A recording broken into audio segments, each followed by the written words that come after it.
Jesus ascendeu aos céus. Aquele momento não foi um fim, mas um novo começo para nós. Fomos chamados a continuar a obra dele, a sermos suas testemunhas no mundo. Vamos juntos explorar o Evangelho de Lucas e descobrir como a ascensão nos impulsiona, como comunidade, a levar adiante a mensagem de amor e salvação de Cristo com a força que ele nos prometeu. Olá, eu sou Gisele Mascarello, pós-graduada em Teologia Bíblica. Seja bem-vinda ao canal. Aqui ajudo pessoas a conhecer a Deus através da minha voz. Neste vídeo, vamos fazer um estudo bíblico sobre a ascensão do Senhor através do texto bíblico do Evangelho de Lucas. O texto que vamos ler ocorre imediatamente após as aparições de Jesus ressuscitado aos seus discípulos. Eles ainda estão processando o choque da crucificação e a alegria da ressurreição. Jesus se prepara para deixá-los fisicamente, mas não sem antes lhes dar instruções cruciais e uma promessa fundamental. Por isso, pegue a sua Bíblia, abra no Evangelho de Lucas, capítulo 24, versículos 46 ao 53.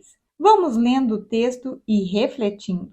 Versículo 46. E disse-lhes: assim está escrito, e assim era necessário que o Cristo padecesse e ressuscitasse dentre os mortos ao terceiro dia.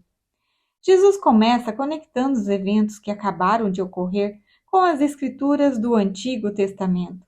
A frase "assim está escrito" remete às profecias messiânicas que prediziam o sofrimento, a morte e a ressurreição do Messias. Isso reforça a ideia de que a paixão e a ressurreição de Jesus não foram eventos isolados, mas parte do plano divino para a salvação da humanidade. A necessidade sublinha a centralidade desses eventos para a reconciliação com Deus. Versículo 47. E que em seu nome se pregasse o arrependimento para a remissão dos pecados a todas as nações, começando por Jerusalém. Este versículo estabelece a missão dos discípulos após a partida de Jesus.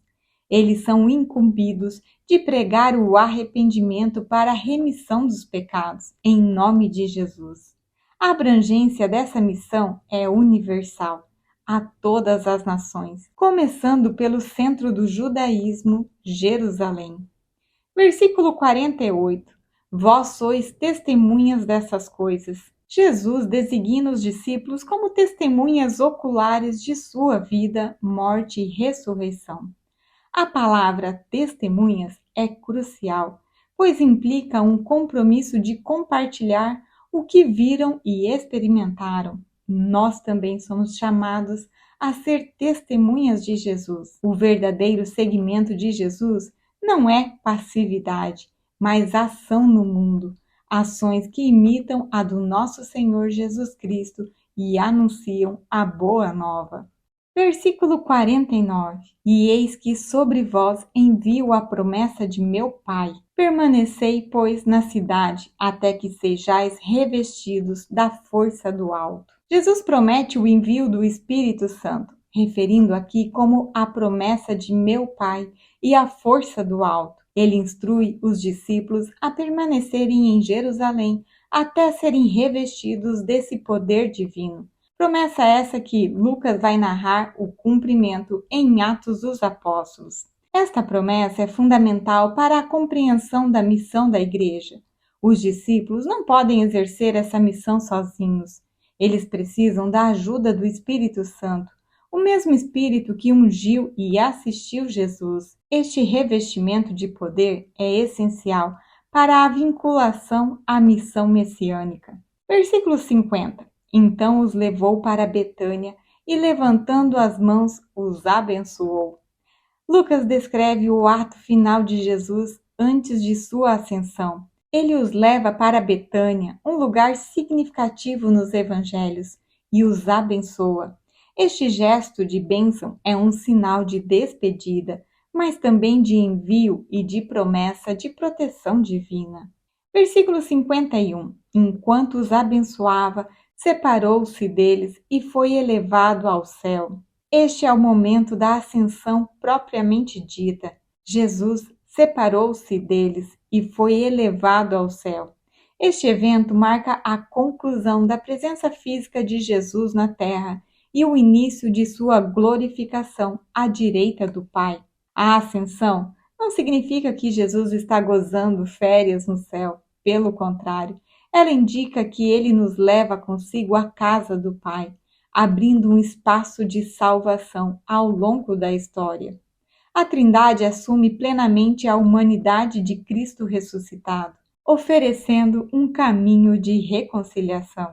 Versículo 52. Eles o adoraram e voltaram para Jerusalém com grande alegria. A reação dos discípulos à ascensão é surpreendente. Adoração e grande alegria. Isso demonstra que, apesar da ausência física de Jesus, eles compreenderam o significado do glorioso evento. A promessa do Espírito Santo e a certeza da vitória de Cristo sobre a morte lhes trouxeram esperança e alegria.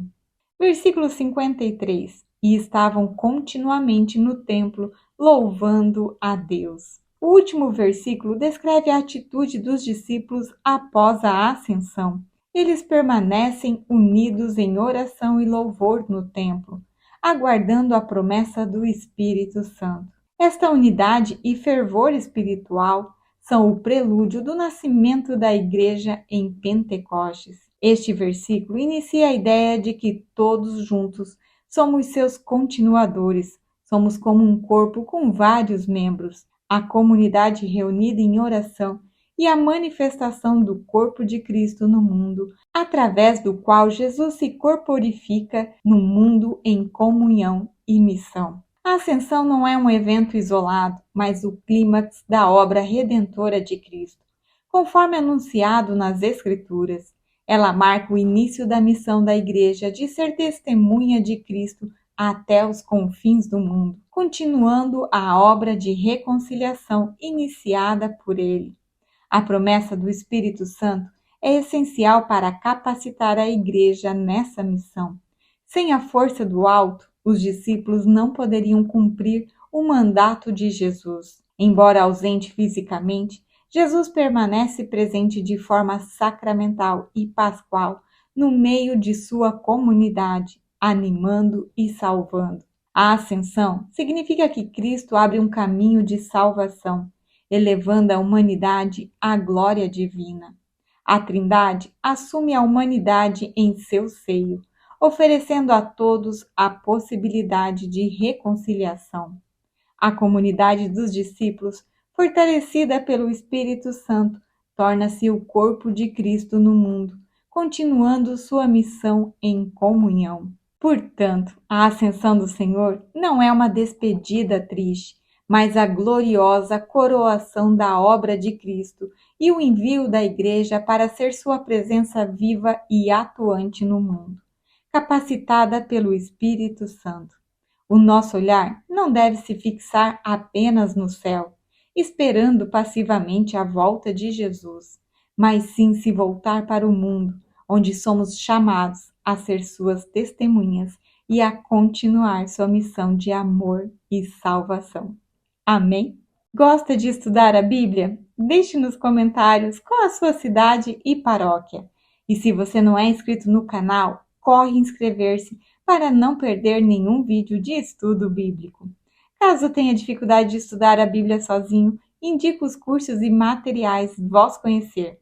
O link do site você encontra na descrição do vídeo. Vou deixar na lateral mais vídeos para você seguir conhecendo a Deus e assim fortalecendo a sua fé. Paz e bem.